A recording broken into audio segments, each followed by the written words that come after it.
नवरात्रि का पर्व देवी की उपासना का पर्व है। ये माँ दुर्गा के 9 रूपों को समर्पित होता है। इस समय माता रानी धरती लोक पर अपने भक्तों के बीच में आती हैं और उनकी भक्ति से प्रसन्न होकर उनको आशीर्वाद देती हैं। नवरात्रि के अवसर पर लोग उपवास या तरह तरह की भक्ति कर माँ दुर्गा के प्रति अपनी आस्था और श्रद्धा जताते हैं। नवगछिया में भी एक ऐसा ही भक्त है जो पिछले 10 वर्षों से शारदीय नवरात्रि में कठिन तरीका अपनाकर माँ दुर्गा की उपासना करता है। भक्त का नाम मिलन सागर है, जो पिछले 10 वर्षों से शारदीय नवरात्रि के पूरे 9 दिनों तक दंडवत प्रणाम करते हुए 5 किलोमीटर की दूरी तय कर माँ दुर्गा के मंदिर पहुँचते हैं। मिलन सागर बताते हैं कि यहाँ 2011 से 2013 तक सीने पर कलश रख चुके हैं। हम लोगों की अभिलाषा कुछ नहीं है, बस हमारे नवगछिया वासी और शहर वासियों का कल्याण हो।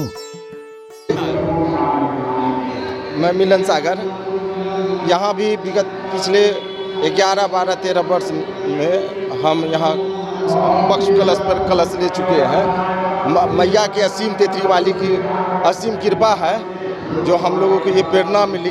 हम लोगों की अभिलाषा अपेक्षा कुछ नहीं है, बस हमारे नवगछिया वासी और हमारे शहर वासियों के लिए कल्याण की भावना हो। इसी के लिए माँ तेतरी वाली के दरबार में दंडवत 10 दिन हम लोग दंड देते हुए माँ को पूजा प्रणाम करने के लिए आते हैं। हम लोग कलवलिया धार से, जहाँ मैया का विसर्जन होता है, वहाँ से लेकर के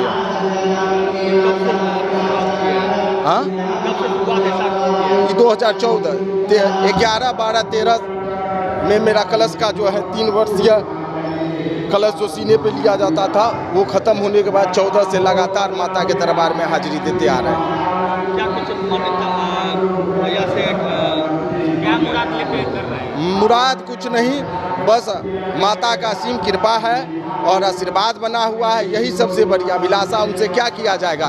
माता जगत जननी माँ तेतरी वाली माता का महिमा हजारों वर्ष से पुराना है। इनके दरबार में बस एक बार हाजिरी लगा दीजिए, उनके शरण में है तो कोई भी दिक्कत, कोई भी परेशानी, कुछ भी नहीं मांगने की जरूरत। माँ से मांगने का क्या जरूरत? बेटा बन करके माता के शरण में आए हैं। माता का आशीर्वाद ही सर्वोपरि है।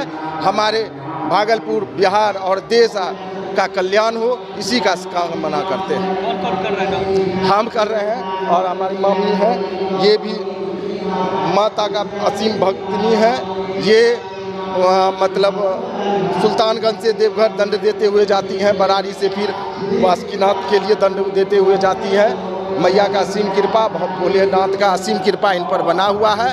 ये भी हमारे साथ माता का 10 दिन दंडवत प्रणाम पूजा करने आती है। हाँ, नाम मेरा कुमार मिलन सागर हुआ और इनका देव की देवी।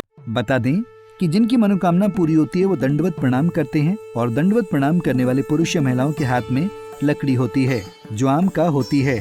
श्रद्धालु जमीन पर लेटकर अपने शरीर की लंबाई की लकड़ी से एक निशान लगाते हैं, फिर उस निशान पर खड़े होकर भगवान को प्रणाम करते हैं। ये प्रक्रिया छठ घर से नदी घाट तक चलती है। यही वजह है कि दंडवत प्रणाम को सबसे कठिन साधना माना गया है। ऐसे करने की हिम्मत बहुत कम लोग कर पाते हैं। पंजाब केसरी टीवी के लिए भागलपुर से अंजनी कुमार कश्यप की रिपोर्ट।